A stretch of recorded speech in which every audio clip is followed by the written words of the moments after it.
Comment intégrer un personnage sur fond vert directement dans une vidéo 360? Tu es plutôt bien tombé ici.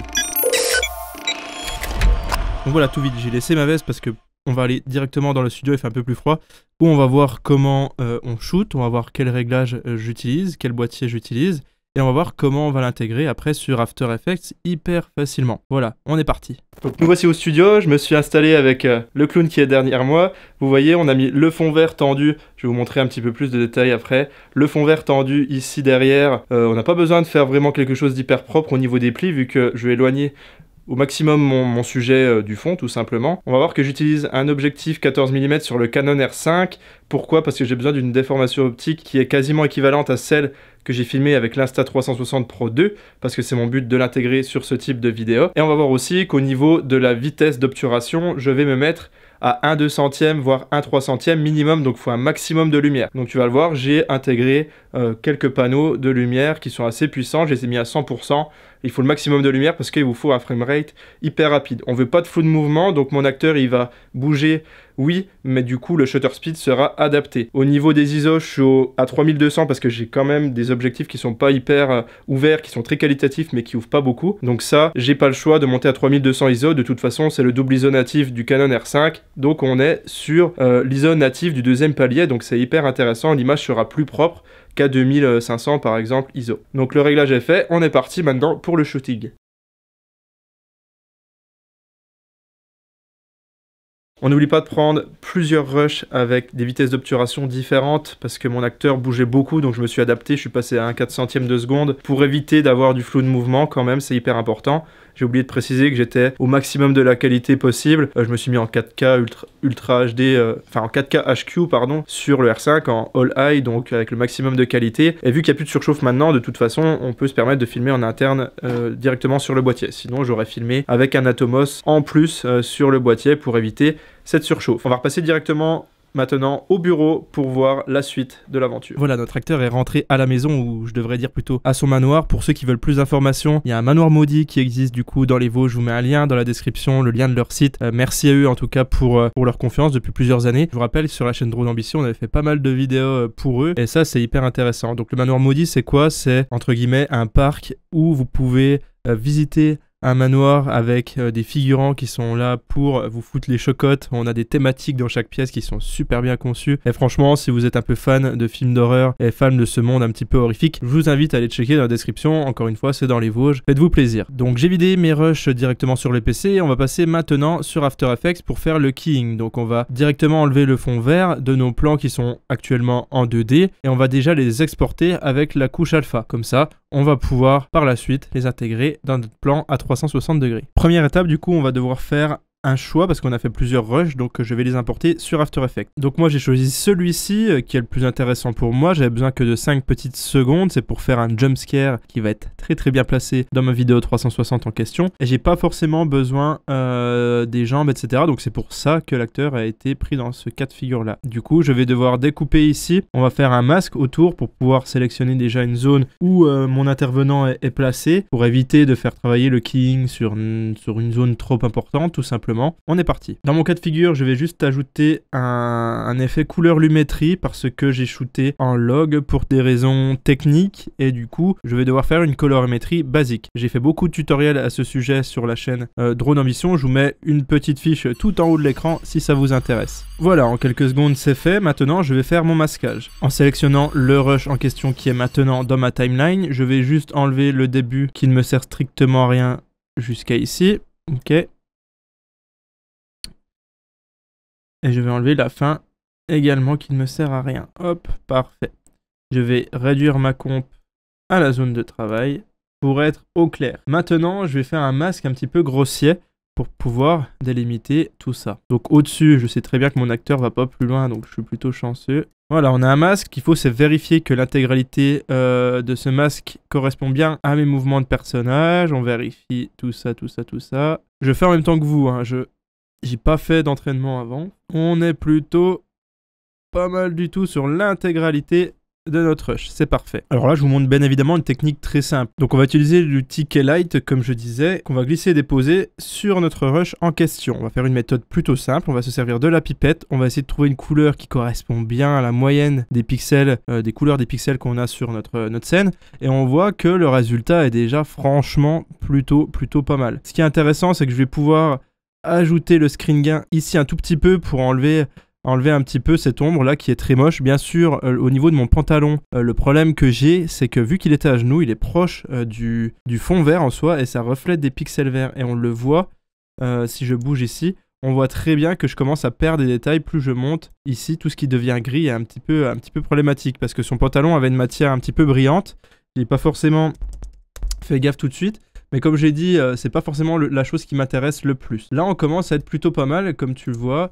C'est plutôt cool. J'ai juste à ajouter un petit peu au niveau des contours. Je vais établir pour améliorer tout simplement mes contours. Et on voit déjà une modification qui est plutôt bien. Et je vais smoother un peu tout ça. Ok, donc là, c'est plutôt bien. Encore une fois, vu qu'on est en VR, on a cette chance, c'est que tout simplement, les casques ne permettent pas de rediffuser dans des qualités juste incroyables. Donc si c'est légèrement pixelisé, entre guillemets, c'est pas très grave, encore une fois. Donc là, on a vraiment un fond vert qui est bien nettoyé. On a notre ombre, bien évidemment, en dessous qui est un petit peu pénible. Mais comme j'ai dit, je veux pas forcément prendre jusqu'au bas des jambes. Donc là, mon fond vert, il est quasiment bon, quoi. Si vous avez respecté du coup ces règles lors de la prise de vue qui était de monter la vitesse d'obturation le plus haut possible pour éviter d'avoir du flou de mouvement, garder un objectif plutôt grand angle avec, même s'il a une déformation, c'est pas grave, pour pouvoir correspondre avec votre caméra 360, ça c'est une chose. Donc n'utilisez pas vos caméras 360 lambda pour faire ce genre de travail de fond vert. Croyez-moi, j'ai fait l'expérience plusieurs fois, il n'y a aucune caméra qui est à la hauteur, à part peut-être la Titan de chez Insta360 Pro 2, mais du coup c'est compliqué de faire du fond vert directement avec une caméra 360. Je vous conseille de faire cette technique-là, d'utiliser une caméra 2D, de faire votre modèle comme ça sur fond vert et de l'incruster après. En plus de ça, on a des contraintes qui sont moindres parce que du coup l'acteur peut s'approcher très proche de la caméra, etc., etc. Et du coup, encore un point, ne pas monter trop fort dans les ISO parce que forcément, on aurait des petits grains qui apparaîtraient un petit peu partout ici. Là, vous voyez, j'ai pris une vidéo que j'ai fait à 6400 ISO quand même sur le Canon R5 et franchement, on voit pas grand-chose en termes de grains sur le côté. De toute façon, on va voir qu'au niveau de l'intégration, ça va se passer aux petits oignons. Je vais rajouter un petit dernier effet du coup qui s'appelle Key Cleaner ici. Alors, si vous avez un PC bas de gamme et si vous voulez faire des rushs hyper qualitatifs comme ça, attention, ça risque d'être extrêmement long. Donc vous pouvez mettre le Key Cleaner, vous allez voir, c'est un petit peu dégueulasse. Pourquoi? Parce qu'il faut le rajouter tout simplement au-dessus. Et on voit la différence entre avant et après. On a la frange, si je vous zoome encore un peu plus sur la main. Là, c'est avec l'effet, là, c'est sans l'effet. Vous voyez, on a quand même quelque chose qui est plus intéressant. Bah, on est plutôt pas mal, hein, on exporte tout ça. Je vous montre ça directement. C'est parfait. Alors, pour exporter, on va bien dans Composition, ajouter à la file d'attente d'Adobe Media Encoder, parce que vous verrez que c'est le plus pratique et qu'au moins vous pouvez encore continuer à travailler sur votre montage en question. On a donc cette fenêtre qui apparaît et là, on va devoir faire quand même quelques petits changements. Donc, vous cliquez sur le bleu, entre guillemets, sur le texte qui est sélectionnable ici, pour pouvoir ouvrir cette fenêtre de rendu. On va bien évidemment choisir le QuickTime, je vais vous expliquer pourquoi après. Et ici, on va choisir le mode animation dans le codec vidéo. C'est hyper important pour avoir cette couche alpha, tout simplement. Donc là, on est OK. Je vais mettre la sortie au bon endroit et je vais l'appeler Clean. Parfait. On vérifie en dessous, du coup, l'audio. On n'est pas obligé de l'avoir dans ce cas de figure. On va garder que la vidéo. On est bien en animation, qualité 100%. On garde le 4K, on garde le 25 fps. D'ailleurs, là, j'ai fait une mini-erreur, entre guillemets, parce que si vous exportez en 30 fps votre montage à 360, mettez-vous bien évidemment en minimum en 50 ou en 30 fps quand vous tournez. Bref, pour mon cas de figure, c'est pas hyper important. On rend bien à la profondeur maximum. Il faut bien vérifier qu'on a bien le 8 bits par couche plus alpha pour avoir le fond qui devient transparent. On optimise toujours les images fixes, c'est toujours OK. Et on ne clique surtout pas sur la vidéo EVR. On utilise la qualité de rendu maximale. On appuie OK. Et on lance le rendu. Là, on va voir que du coup, il y a des artefacts bizarres qui apparaissent ici. On va vérifier quand même que tout se passe bien juste après. Je me mets le doute moi-même parce que du coup, je viens de les intégrer ici au-dessus. Et vous voyez que quand on les réintègre, que ce soit sur After et là je vais tester sur Premiere, on n'a pas ce problème de pixels un peu bizarre. Donc peut-être que c'est aussi VLC qui pète un câble entre guillemets. Donc on va tester d'importer directement sur un nouveau projet ce rush en question. Alors je vais le mettre peu importe où, on va créer. Bon bah le test est plutôt concluant, hein. Je viens de glisser déposer sur Premiere Pro la version 1 que j'avais exportée, donc la version animation fonctionnait très bien. Voilà, j'ai ouvert mon projet Premiere Pro en question, je travaille toujours en montage pancake comme ceci. Là j'ai travaillé sur Premiere Pro parce que j'avais pas forcément besoin de faire des choses très poussées en termes d'animation graphique. Donc voici mon montage horrifique plutôt sympa en VR 360 avec le traitement du son qui va bien. Et là en fait c'est sur ce fond ici que je vais vouloir intégrer le logo de mon client, mais aussi notre apparition horrifique qu'on a créée depuis tout à l'heure. Donc comment ça se passe? Tout simplement, je vais devoir cliquer, j'ai créé un calque noir ici parce que je veux que ce soit sur fond noir tout simplement. Je vais faire un clic droit et remplacer par une composition After Effects, tout simplement, pour pouvoir gérer plus facilement déjà, on va dire, l'intégration de ce personnage.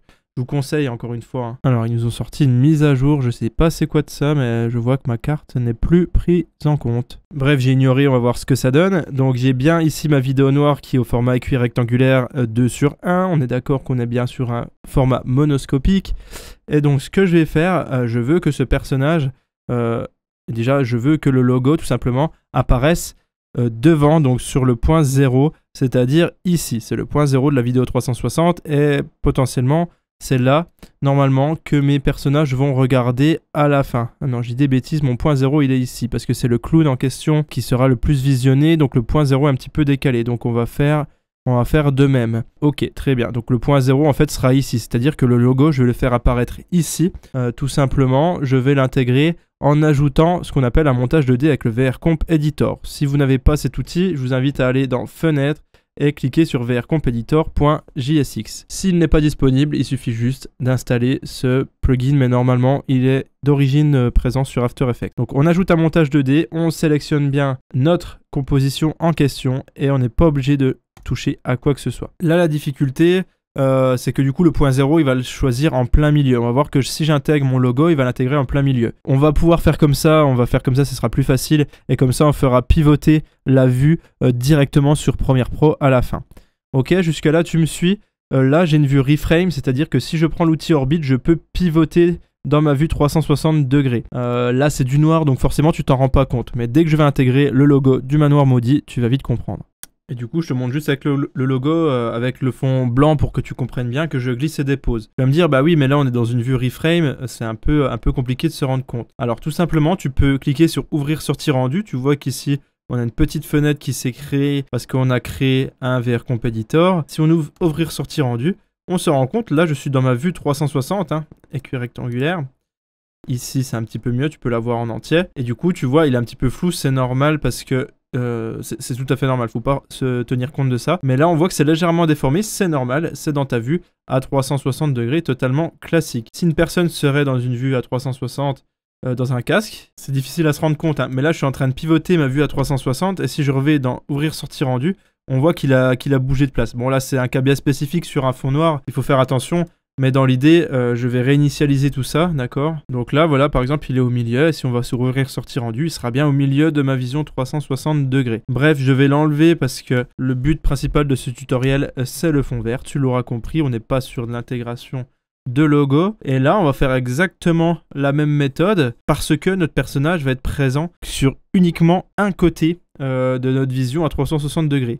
Alors attention.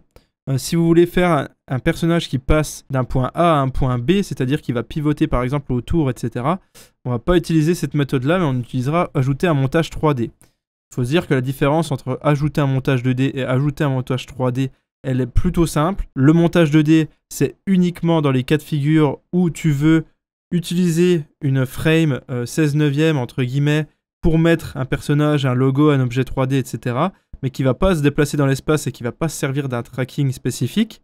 C'est-à-dire que tout ce qui ne bouge pas, tout ce qui n'est pas traqué et tout ce qui est uniquement dans une fenêtre 16/9, tu utilises un montage 2D. Ensuite, si tu veux utiliser un élément qui doit être traqué dans l'espace en 360 degrés, et en plus de ça qui va bouger, c'est-à-dire qui va être traqué, qui va suivre quelque chose, ou qui va bouger dans la scène à 360 degrés, ce sera ajouter un montage 3D. Voilà, petit point terminé, du coup je vais me servir moi de cette même base. je vais aller rechercher mon personnage, qu'on a exporté bien évidemment sur fond transparent, que je vais glisser ici. Forcément, on est en 4K, et là, ma vue reframe, elle est en 1080p. Donc, on va devoir baisser forcément la dimension. On est OK. Là, mon personnage serait parfaitement bien intégré. Si j'ouvre la sortie rendue, on voit que dans ma vue 360, ça va correspondre plutôt bien. Alors, moi, c'est pas vraiment ce que je veux faire. Là, il est pas du tout... à la bonne dimension, il n'est pas du tout la bonne couleur, etc. Je veux pas que ce soit un truc brut comme ça, brut de pomme. Et ben on va pouvoir, entre guillemets, faire des masques, travailler notre image pour qu'elle corresponde à nos besoins. Donc c'est ce que je fais et je te reprends dans quelques instants. Alors voilà, je te reprends, donc j'ai terminé, j'ai laissé quelques secondes ici pour mon apparition de logo. Le spectateur va être focus sur l'animation de logo que je vais faire à la fin de la vidéo, c'est ça qui est intéressant. Les personnes, de toute façon, ne peuvent pas enlever leur casque parce que... peut-être qu'ils auront les mains enchaînées derrière, donc on ne sait pas. L'idée, c'est que, voilà ce que ça donne, en vue reframe, sans son, sans quoi que ce soit. Le but, c'est que je laisse quelques secondes, vous le voyez, et à la fin, on a l'apparition. Donc on a masqué le dessous pour faire une apparition un peu plus fluide. J'ai mis quelques keyframes ici de position tout simplement qui apparaît dans le cadre. Et j'ai fait une petite retouche colorimétrique parce que je voulais un truc un peu spécifique. Donc on va voir que si je passe en ouvrir sortie rendu, voilà ce que ça donne dans un format écrit rectangulaire. Ça paraît un peu bizarre, mais du coup ça va être tip top. Donc là, au vu de ça, vous allez vous rendre compte tout de suite que dans le casque de réalité virtuelle, la personne va se le prendre en pleine face. Il faut que ce soit très dynamique quand même. Là, je vais faire un test, mais je pense qu'en termes d'image clé, je suis bien dynamique. Voilà, mon fond vert est parfaitement bien incrusté dans ma vision 360. Là, tu vas me dire comment ça se passe, parce que du coup, le Dynamic Link ne se fait pas. Tu vas voir que ici, on est toujours sur une image noire. Pourquoi? Parce que tout ce qui est dans le VR Competitor ne fonctionne pas. Alors, comment je fonctionne, moi, quand je travaille comme ça? Eh ben, je fais un export de cet onglet sortie VR2, ici.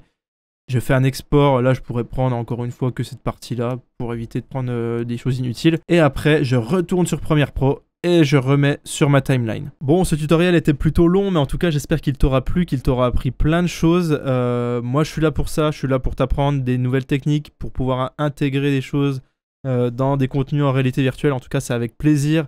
Comme d'habitude, clique ici, ne t'arrête pas de te former et de regarder des contenus qualitatifs. Ou clique juste en dessous pour voir la dernière vidéo qui est sortie sur cette chaîne. Vas-y, clique tout de suite, on se retrouve dans la prochaine.